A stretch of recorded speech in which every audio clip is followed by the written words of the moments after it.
Hello, everybody, and welcome here to the Sports Talk Network channel. By the way that you're seeing this may look a little weird and different since I'm doing this off my phone on the broadcast. For some reason, as you can tell by my phone here, I'm unable to using the StreamYard. I'm going to talk to some of my YouTuber friends and otherwise how they're able to, if they're able to do videos and live streams, how I can fix this for next week. But it is what it is. I don't want to ramble on about it. This isn't a ramble, but I just wanted to share that, which is why, at least for this video, for right now, tonight, for my first video of this very week, this video will be this way with my phone, staring at my laptop, as obviously you can see, well, if you're watching it. And of course, it's not live, so welcome to leave your comments in the comment section below of anything we talk about. And if you have any ideas, if I haven't already found out, of how to get things working again, or what's going on between StreamYard and YouTube, welcome to let me know. But without further ado, let's get to the business at hand, talking NFL. Talking Packers with Steve, where I do talk about all 32 teams every single week, going through the schedule that was, and the schedule that is for the week of the NFL. Hey, we've done this now for a plethora of weeks here, heading into week 11. I think if you've been a loyal subscriber or fan of the podcast, Talk Pro Football, you already know what I'm talking about. Also, too, I know there are going to be a couple of new listeners, co-workers of mine, that I told about the podcast, about my YouTube endeavor. So, hello, if you are watching, thank you. I'll talk to you Friday at work. But, anyways, let's welcome our guest here. He's been patiently waiting as I talk. Let's welcome Ross, Mr. Rossi Ross, Ross to the show. How are you doing this evening? Yeah, a bit tired from my basketball game, like I mentioned before the show, but yeah, I'm doing well. Yeah, hey, we got a could have been NBA superstar over here. No way, I'm not that good. But I didn't even make my high school team. I just play for fun. no, I know. Hey, that's cool. I play for fun too. I played basketball freshman year of high school, and that was it. For me for basketball. So I wasn't anything grand either in regards to basketball. Um, I did mostly cross country and a lot of organizations in high school. That was me. So, anyways, in regards to football, in regards to the main topic of football, at least seems to be the main topic of football. Before we even get to last week and this week and that rigmarole, Colin Kaepernick, and seems like he's going to be is holding a workout on Saturday. Kind of, it seems like from the more news that I gather or get from sources and just from the internet itself, that was spot. Colin Kaepernick's people were trying to get it to change to Tuesday because it was Saturday.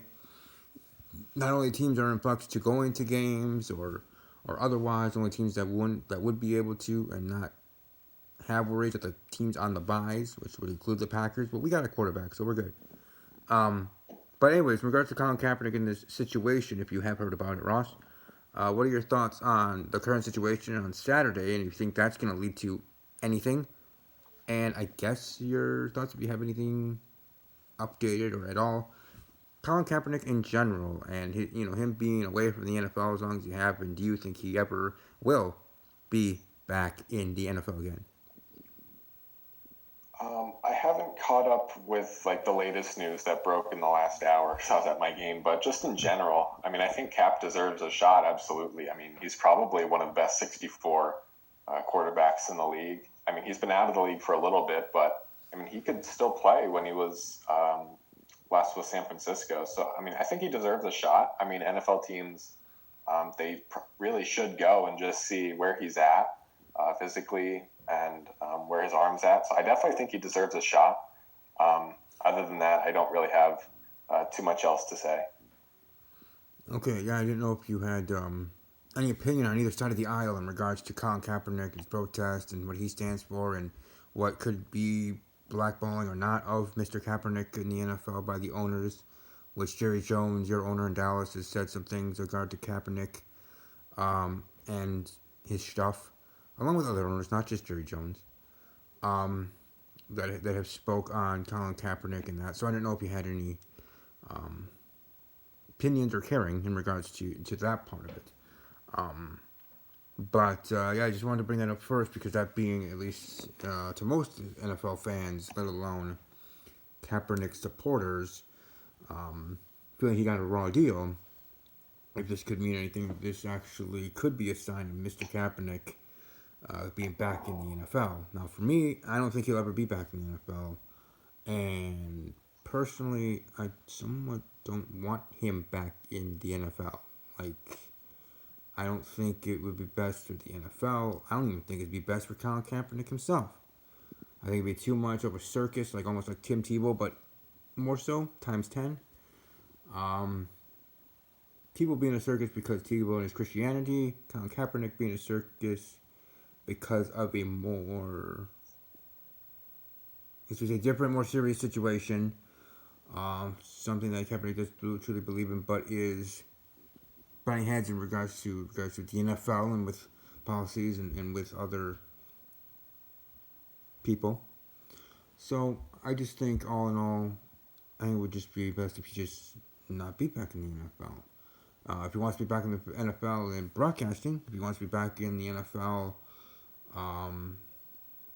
being a coach, or maybe one day if he had enough money to run a team, that's his business, his money. So, like that sort of stuff, I'm fine with. But it's just, I don't think it would behoove of him or behoove of any franchise, whether the Green Bay Packers, Dallas Cowboys, or the Cincinnati Bengals. Like, I don't think he's going to be back in the NFL.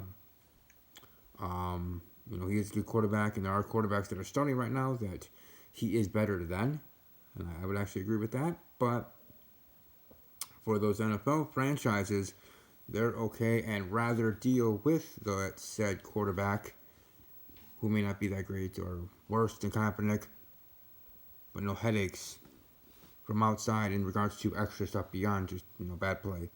You know what I mean? The other song and dance, the stuff you would have to keep answering each and every week, like Pittsburgh last year. Antonio Brown and Le'Veon Bell sat out the whole season. So, in that regard, I don't think that'd be the best for Mr. Kaepernick. Before I move forward, since I do like promoting things, because that's what I do, I wanted to let everybody know of a new Who's Done a game that has popped up here, as you can see here on your screen, on the screen.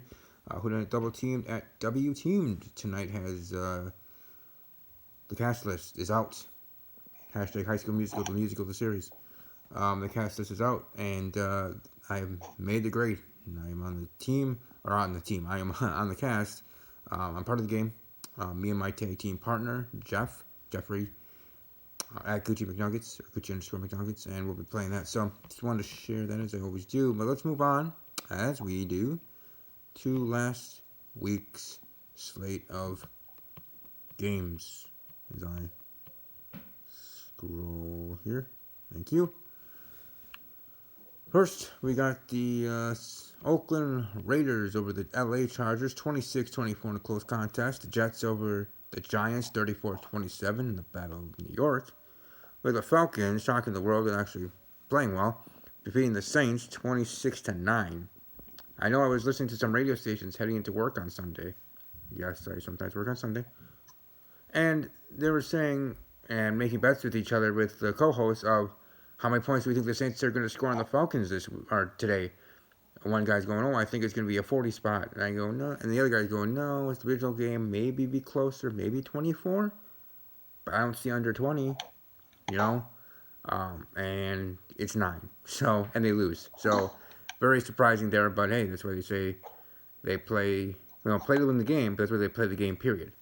And speaking of playing the game, period, the Tennessee Titans defeat the Kansas City Chiefs, blocking a field goal there at the end of the game.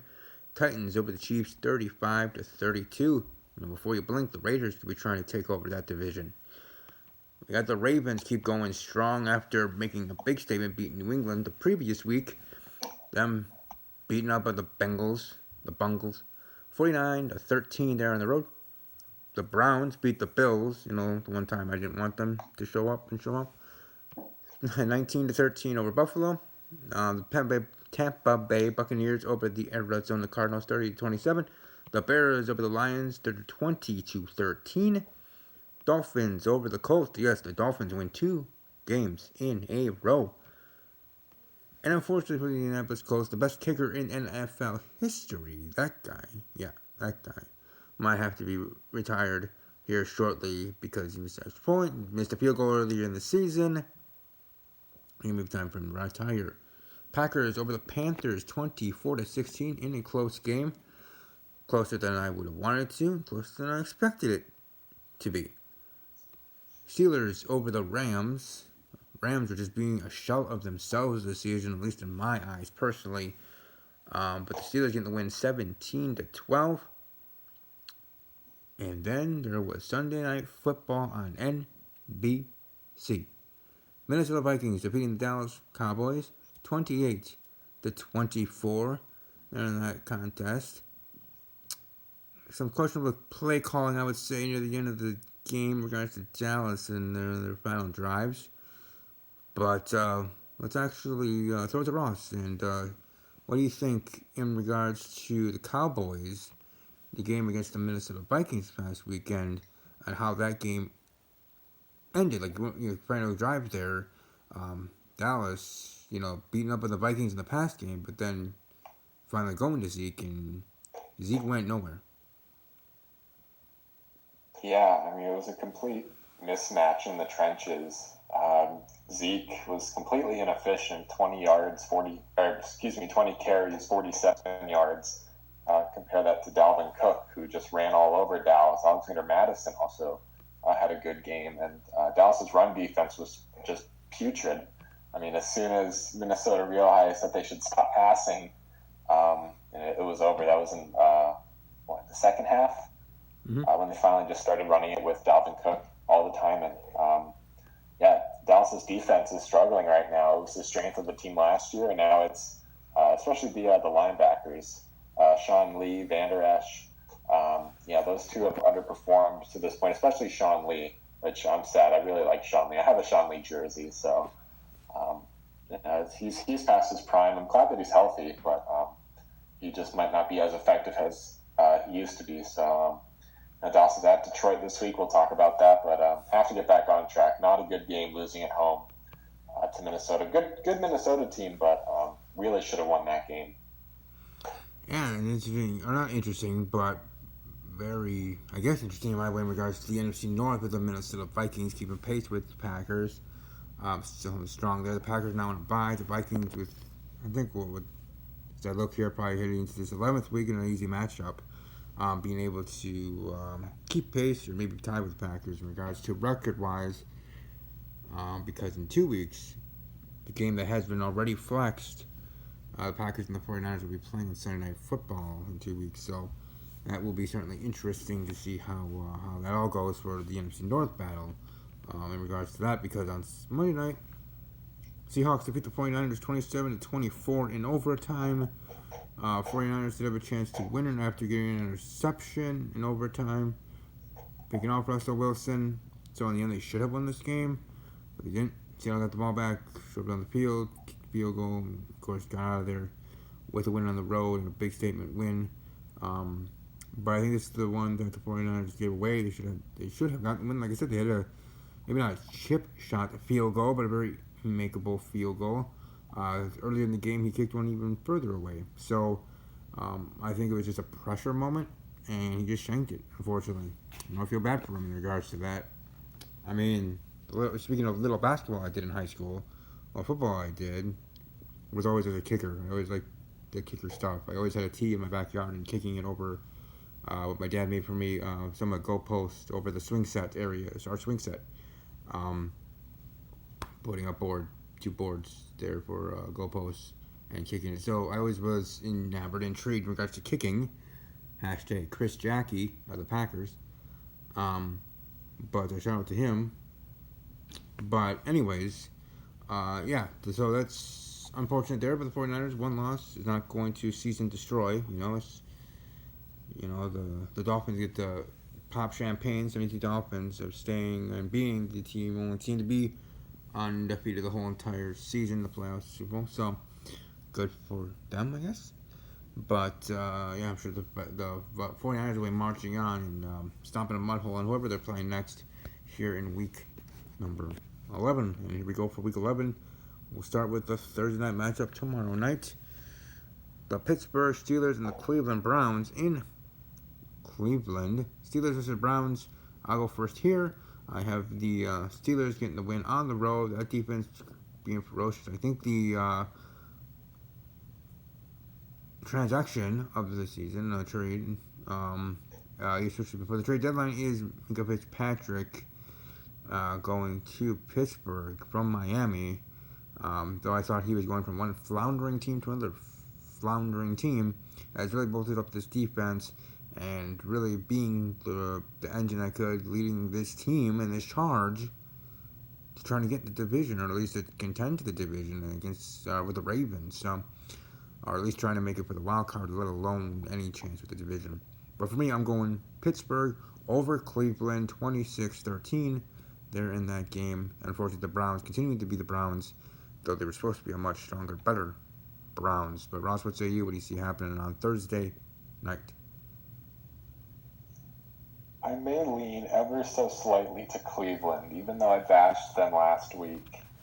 They actually underperformed a little bit last week. They had a sequence at the goal line of the Buffalo 1 yard line. They ran 6 plays from the Buffalo 1 or 2 yard line, and they did not score a touchdown. It was pretty pathetic. So in any normal universe, they scored the touchdown there, and they probably end up winning by double digits, honestly. And I think Pittsburgh's getting a little bit fortunate with the defensive turnovers and the touchdowns that they're scoring. So, and generally, teams at home on Thursday usually perform well. This is a divisional matchup, so that should make it a really, really close game. But I'll lean ever so slightly to Cleveland. All right, roger that. Moving right along, we got the Jets against the Washington team. Got another battle of the bottom 6 or the bottom 4, whatever. So it's almost like a flip a coin, pick someone matchup. So for me, I'm going to go with the team I know and the team I don't know in regards to history, in regards to what I've seen truly from their play this season so far up to this point. I'm going to go with the Jets over Washington, getting the win on the road. Jets over Washington, 9-3, getting the W there. But Ross, which way do you see it going down in Washington? It's funny, we're already 2 picks in and we already have 2 disagreements, which is a stark contrast from last week when we didn't disagree at all. But I'll lean slightly to the Redskins because, if they're going to win another game this season, this is probably it. They're coming off their bye.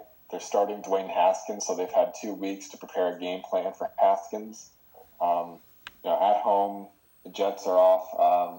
A good win last week, I think, against the Giants. Daniel Jones played well, but I think the Redskins, they're going to bring it for Haskins. So I'll lean slightly to the Redskins. All right. Hey, you never know. It could be 1 week all going the same way, the next week all going the other way. But moving right along, we got the Jacksonville Jaguars and the Indianapolis Colts. The Indianapolis Colts, like I said last week, losing to Miami. We had a 2-game winning streak. Jacksonville, now with Nick Foles back in the helm. I haven't really heard anything in regards to Jacoby Brissett, so I don't know if he's back. I think no matter what, I'm actually going to go with the Jaguars. You get the win on the road. You're getting started right here. Jaguars over Colts, 26-20. Actually, no, 26-23. Sorry about that. 26-23 Jacksonville over Indianapolis. No matter what the score is, I have Jacksonville with a slight edge and getting the win over Indianapolis. And actually, part of it is because of Indianapolis' kicking game. If it was any other kicker, they would have cut him by now. But yeah. Anyways, I'm going Jaguars over Colts. Ross, what say you? Yeah, I almost feel like this game is unpickable until we know the status of Jacoby Brissett and T.Y. Hilton, because Hilton's a big part of the Indy offense. If both of those guys are in, even if just Brissett is in, I think I'll lean slightly to the Colts. I know Foles is back. Jacksonville's off their bye. I just think Brissett is such a massive upgrade over Brian Hoyer. and he performed decently 2 weeks ago, but I mean they just couldn't move the ball with Hoyer and without Hilton.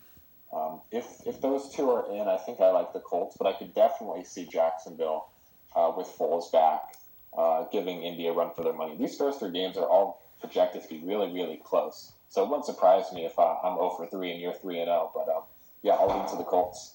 All right, all right. Moving right along. I think this one will be on the same route to end this economy. Buffalo Bills against the Miami Dolphins. Though the Dolphins are on a 2-game winning streak, they want to try to keep rolling, and try to get a win here against Buffalo. And the Bills, unfortunately, being bad Bills of late, though they do have a pretty good record. They're trying to keep pace with New England, trying to keep pace to get that wild card. And as of right now, they're actually, I think, the 5th seed, not 6th seed. So somewhat of a good standing. But you need to keep winning to hold that. You got Pittsburgh and other teams. The AFC being as bland as the AFC is in a sense, in regards to from the top tier, middle tier, bottom tier of teams to make the playoffs. That's why I believe in Oakland, by the way. But with the Buffalo Bills, I see them being able to get the schneid, or what is a schneid, just in regards to losing last week or in general, just how they've been playing. And the Dolphins, I'm going to go with the Bills over the Dolphins 23-13, getting the win on the road and trying to get that swagger back in Buffalo. So I'm going Bills over the Dolphins in the win there. Ross, what do you see going on and going down for the Bills in Miami? Yeah, I like the Bills. I don't get the Dolphins. I think they really should be trying to lose, but credit to them. They're playing hard. They're actually trying to win. So I mean, credit to the coach Flores. I mean, he has his guys playing, even though this season's well past loss. But yeah, Buffalo's just a superior team at this point. Even though they're on the road, I like them to get the win. All right, and as we move accordingly forward, but one of the noon games, we got the Cowboys against the Lions in Detroit, a game that you think would be a Thanksgiving game, but not against each other. I think they both usually host games. But either way, Dallas against Detroit. In Detroit, a Lions team that the record may show and may in the end show when the season is over to not being in the playoffs, really have played a good hard season. And as the season goes for an NFL team, a few changes here and there, it could be looking at a playoff run or a playoff seeding and just being in the dance. But here, if they want any chance or a shred of chance here, still mathematically in, they would have to beat Dallas. A Dallas Cowboys team that coming off a loss to a strong Minnesota Vikings team. But I'll go first here. I'm going to go with Dallas getting the win on the road in Detroit. Cowboys over Lions on a close matchup battle here. Detroit actually matching well with Dallas, stronger than most would assume. But I'm still going with Dallas with the edge. Dallas over Detroit 29-23. Yeah, I like Dallas. It depends a lot maybe on Matthew Stafford. He's, I think, questionable at best right now.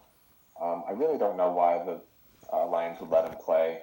I mean, it seems like he's got a pretty serious back injury. So, I mean, even in Detroit, if Stafford sits, Dallas is clearly the superior team. I mean, Detroit is like the Chargers of the NFC. They've got some really talented pieces, but they're just so injured and so depleted that they just really can't compete. Like, they're down to like their third or fourth string running back.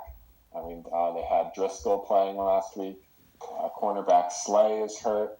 I mean, they've got Galladay and Marvin Jones, and the wide receivers are really saving the win-loss record from being even worse than it is right now. But yeah, Dallas, they have to get back on track here. It's a must win because they play New England 2 weeks from now, and that's probably a loss. And then they start playing a little bit more competitive teams, so they have to win this game to keep pace with Philly. Mm-hmm. So yeah, Dallas, I think they're going to come out motivated and get the win. For sure. And moving right along to a big matchup, a good matchup, a strong matchup, whatever I would like to say, with the Texans and the Ravens. Texans at Ravens. I'll let actually Ross go first here. What do you see happening in Baltimore with the Texans and the Ravens? I think I'm going to lean slightly to Baltimore. I mean, they've just been so great over the last 2 weeks. It's really hard to overlook it. Lamar Jackson's playing like an MVP. And in Baltimore, I think is important. Deshaun Jackson and the Texans, they're coming off a bye. Again, really good team, but Deshaun Watson. Did I say Deshaun Jackson before? Mm-hmm. Mm-hmm. I meant Deshaun Watson. Good. Watson quarterback for the Texans, not the wide receiver for Philly, but Like I Watson said, can be. I didn't know a trade went down after the deadline. Misspoke there. My It's apologies. okay. It's okay. Deshaun Watson can be a bit inconsistent on the road, especially. So I will lean to Baltimore. All right. Well, I'm gonna go with Baltimore as well. Though I do think it's gonna be a good matchup battle. Definitely game of the week contender. But I'm gonna go with the Ravens over Houston. So Lamar Jackson just can't be stopped. Period. Let alone the Raven defense being ferocious and gaining some momentum and steam in their own right.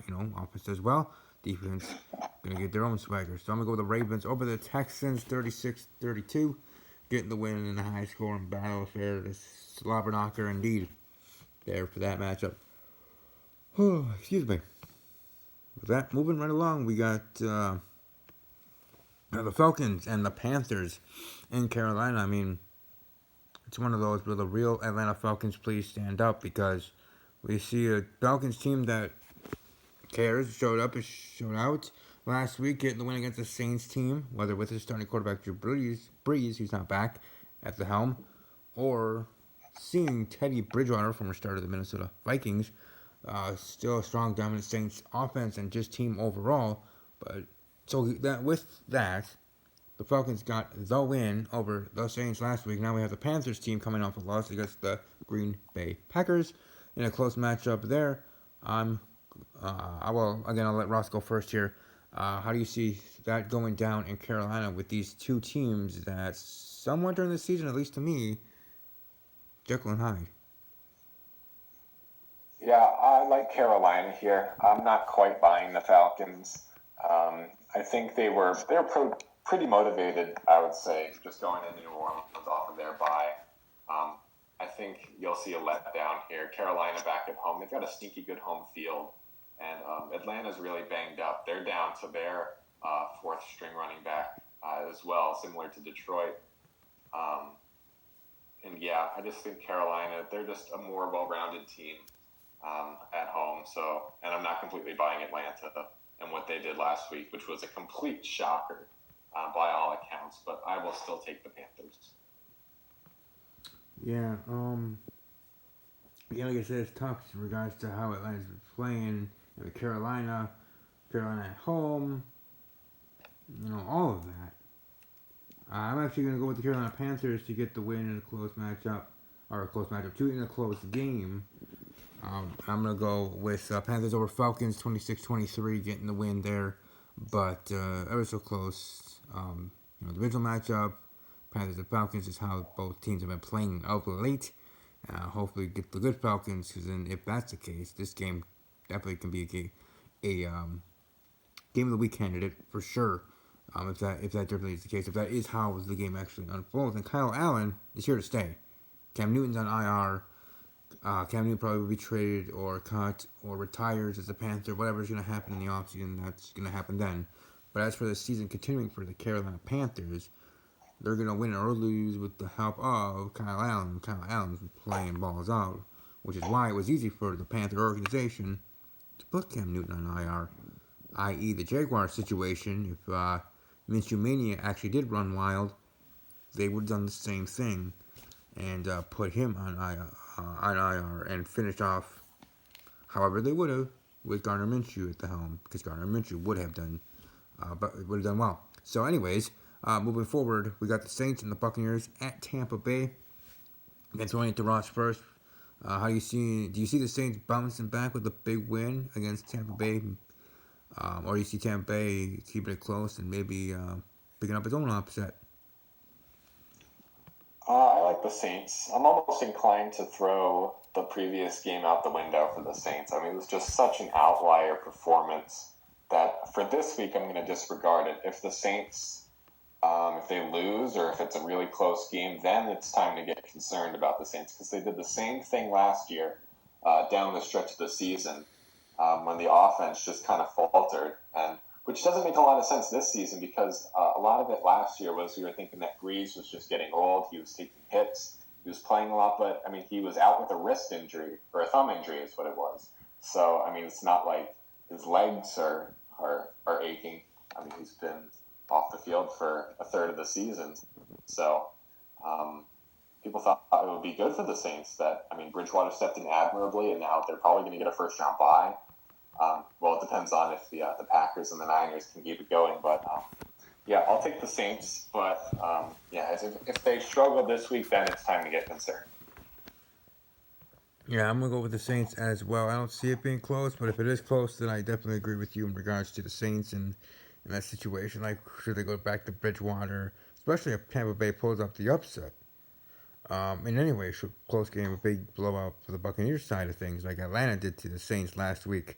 Not only just barely winning and surprising the Saints, but winning and winning dominantly. So if that happens again, this time with Tampa Bay, yes, in the divisional game, but still, then there's definitely cause of concern in New Orleans, not just with the quarterback, but team overall. But I'm going to go with the Saints over the Buccaneers, getting a big win, 35 to 13, Saints over Buccaneers. The next game, moving forward here, Denver Broncos against the Minnesota Vikings in Minneapolis, Minnesota. Ross, how do you see things going for the Vikings after a big win last week against Dallas? Now, here against Denver. Yeah, I have to like Minnesota here again. Big win coming back home, and then against a Denver team away from home. Never really like to see that. Denver's defense is really good. I'm still not buying their offense.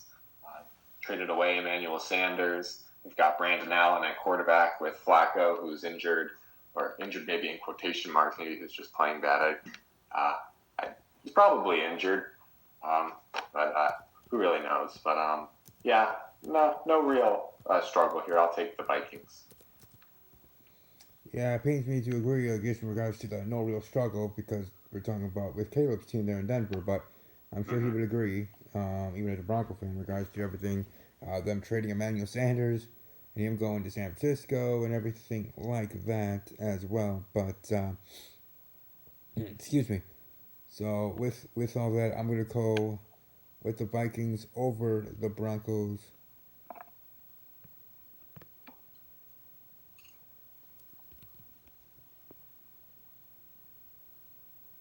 Sorry, I'm just Okay, anyways, I'm going with the Broncos to get the L. I'm going with the Vikings to getting a win over the Broncos 27 to 10. 27-10 Vikings over the Broncos there. Moving forward, we got the Arizona Cardinals and the San Francisco 49ers. 49ers coming off their first loss. Again, throwing it to Ross first. See the 49ers bouncing back and bouncing back big. How do you see how things happen in San Francisco? I think it could be a closer game than people are thinking, but I'll still take the 49ers. Their offense is really, really banged up right now. George Kittle's out. Matt Breida is injured. He's probably going to miss. Manny Sanders is a game-time decision. I mean, their offense is just really, really banged up. They weren't really struggling against Seattle, but they're just missing a bunch of pieces right now. And Kyler Murray is playing, above expectation, I'd say. The offense looks pretty good. Christian Kirk finally broke out last week, but the 49ers at home, their defense is still, still as solid as ever, even though they gave up a bunch of points to Seattle. But I still like the 49ers here to get the win. I'm going with the 49ers, get a big win here against Arizona. All right, but get a big win here. Oh, dang it. Anyways, yeah, get a big win here against Arizona. 37-3. Just a big shout out, kind of answering the bell back after a loss. A game they should have won, as they keep saying. But hey, it is a loss, so it is what it is. Moving right along to a Super Bowl rematch. I think there was one of 24 that were on the schedule for the whole 2019-2020 season. But this one being Patriots and Eagles. This one in Philadelphia. with the Patriots on the road. All right, Russell, again, throwing it to you first. How do you see things going in Philadelphia there against the mighty Patriots? Yeah, I love the Patriots in this spot. I mean, historically, New England off of a loss is a spot you want to look to. And New England's off a loss, and they had their bye last week. I mean, Philly had their bye as well, so maybe it cancels each other out. But I mean, New England off a loss, off a bye. It's a great spot for them, even on the road. I think that Brady's going to get back. He's going to get rolling again. I really do, and I'm struggling to see how Philly outscores the Patriots without Deshaun Jackson, the wide receiver for Philly. Got that one right, yes. But yeah, give me the Patriots here. Same here, same here. I'm going with the Patriots getting the win in Philadelphia. I'm ready. The Patriots are obviously bouncing back, losing in the bye week. So I'm going with Patriots. I'm getting a big win here against Philadelphia. In regards to big win in general, big win scoreboard, big win overall for the New England Patriots and their quest to be that number one seed in the AFC. I got the Patriots over the Eagles, 35-10. They're in that matchup. Moving right along, we got the Bengals and the Raiders, a team I see on the rise. And yes, I'm talking about the Raiders, not the Bengals. But Russ, what say you? You think the Raiders could be in a trap here, or you see this being just a stroll down easy street for Oakland? Yeah, Easy Street. It's a Walking Dead reference. I don't know if you watched that show, but there's a song called Easy Street. It was actually used for torturing one of the prisoners in one of the shows. But anyways, yeah, I like the Raiders quite a bit. They were one of my upset picks last week, and it worked out. And the Bengals, they just have nothing right now. And on the road, it's a worse spot. So yeah, give me the Raiders by quite a big margin. I like when I reference things of shows I barely watch. But anyways, though I respect the show, it's good. I mean, I just have so many other things I watch. But anyways, I agree 100%. I'm going with the Raiders getting a big win as in score-wise over Cincinnati, and being a big win for them.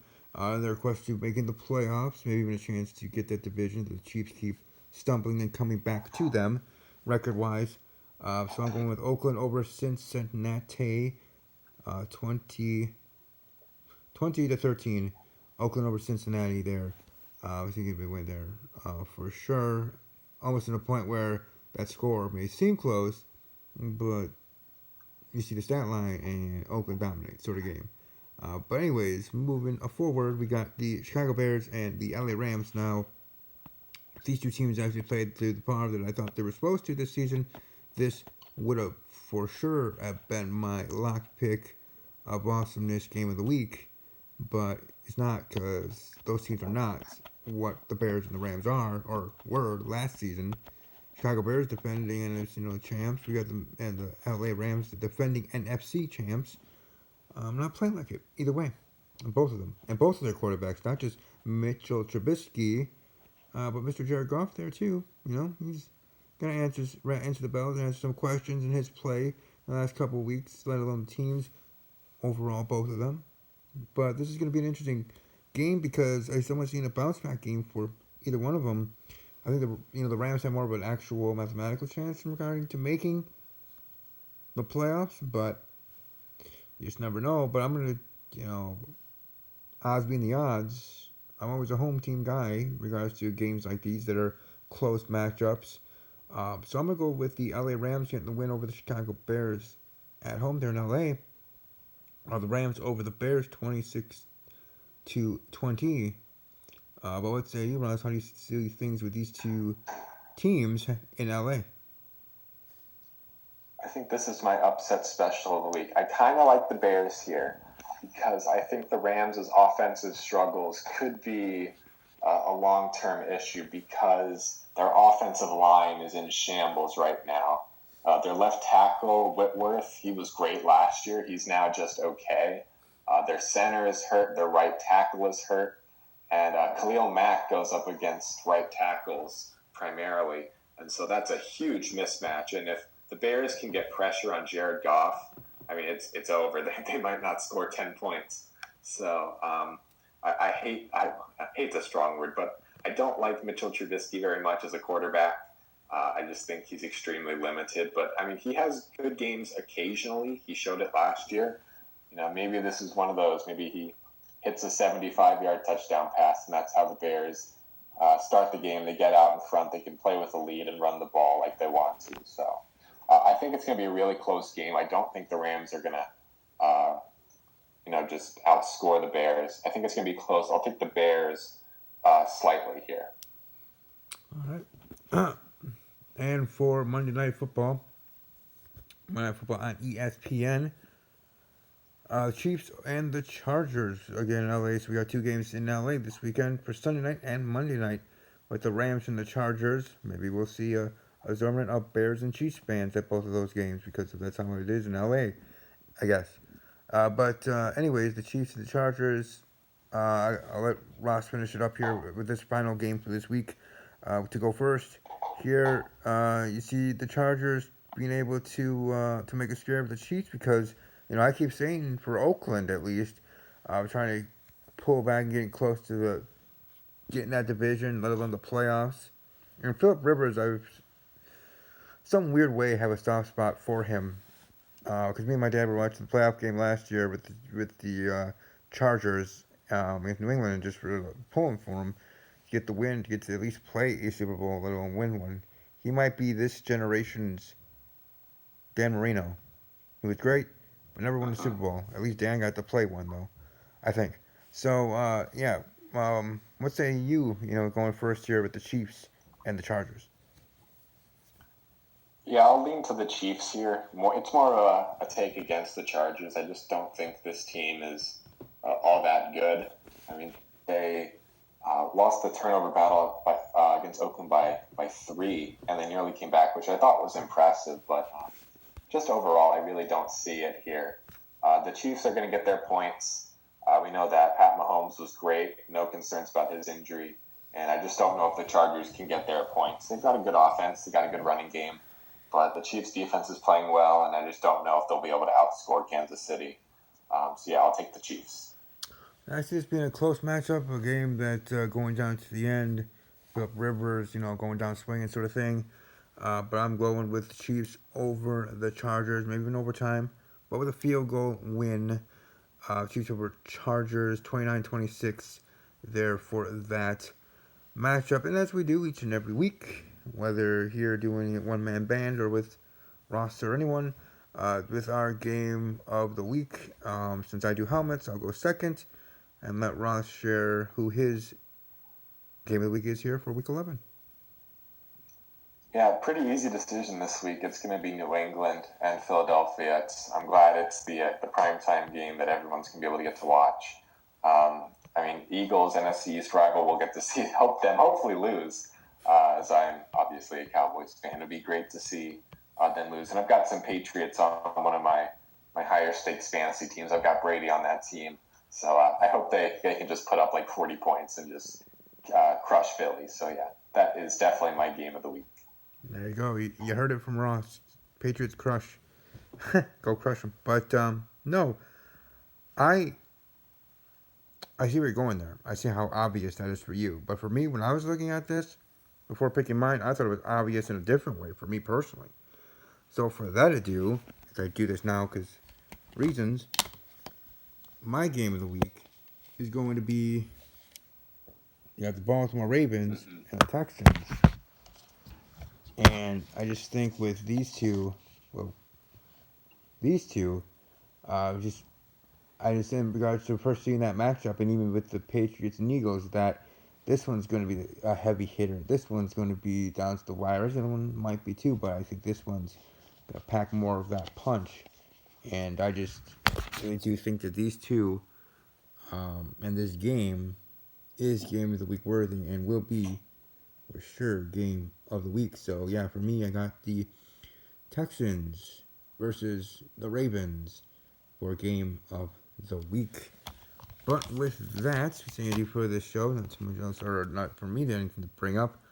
But with that, we say goodbye, and we'll let Ross go first to share any last words or any other last things you want to speak on. Can bring that up, and we'll go from there. No, don't have too much else to add. It was another fun show talking football. So yeah, again, thanks for having me.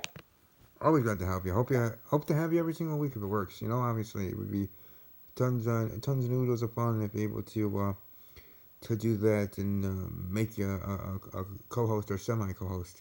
If that works for you, of course. Can't make anybody do anything. But anyways, moving along. For my end of things, and of course you can follow him on social media. Follow him on Twitter at Shinberg. You can follow me, of course, at Army_Strong_06. That lovely one. And yes, I did enjoy Veterans Day. It was fun times, as people can see on my social medias. And for the game, who done it? Double teamed. It's going to be very fast paced. It's going to be a very short game. We have 5 teams, 10 people. Alliances already being made. Things already being done. Games almost already being started, but not. So a lot of craziness already in the first 2 hours of the cast reveal. So that's why you got to be on your toes if you are casted from the start. And I've been honored enough and lucky enough to be casted in each game I've applied for since I knew it existed. I didn't know it existed from the very start after the season of 1 for the TV show. But anyway, look forward to being part of that. And for all that are part of hashtag Team Complain, I look forward to hearing you raise your voice. Raise it, Just put tape down in that caps lock key, Raise the roof in sharing your support for me if you wish to or care to during this 3 to 5 week game. I think it'll be heading into the holidays. Yes, we will have off for Thanksgiving, and we'll be done a couple weeks before Christmas, so we'll be good there. But yeah, of course, also you can find me on the gram, as the cool kids say, Instagram at StephenK_06. Instagram, as I always say, is the place to be for many reasons. And the Snapchat at StevieK_06. I will hopefully be able to work out things in regards to this whole YouTube kids thing and whatever else that I thought I did right, but I don't know if it went through and whatever. I might have to talk to other YouTubers, like I said at the top. So I apologize for it being on my phone, and I don't know, it might be even better quality than my laptop camera. But the point is it is what it is. Otherwise, I wouldn't have a show to bring for you at all. And we don't want to waste Ross's time or my own. So we're at least going to have it this way for this week. Again, I thank Ross for being here, as I do each and every time he is able to pencil me in the schedule for a Wednesday evening. And I thank all of you that have watched this. Welcome to leave a like. Welcome to subscribe to the channel, obviously, if you haven't already. I think I'm 3 away from 300, so getting there. And then on the road to 500, and then 1K. But yeah, I look forward to playing the Whodunit game. And I look forward to doing another video here on this channel, as I always do. Hope you all have a great rest of your evening, a great rest of your week. As you see, I'm dressed up in regards to an honor for the Whodunit game. But above all else, as always, take care.